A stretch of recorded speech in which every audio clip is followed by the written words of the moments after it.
ভাঙা ছিল রেললাইন, লাল কাপড়ের ট্রেন থামালো জনতা।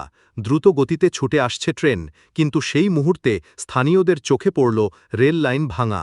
এরপর লাল কাপড়ে সংকেত দিয়ে ট্রেন থামান তারা। স্থানীয়দের প্রচেষ্টায় দুর্ঘটনা থেকে রক্ষা পায় শত শত যাত্রী। সোমবার ২৫ আগস্ট সন্ধ্যা ৬টার পর জয়পুরহাটের আক্কেলপুর উপজেলার জামালগঞ্জ রেলওয়ে স্টেশনের কাছে এ ঘটনা ঘটে।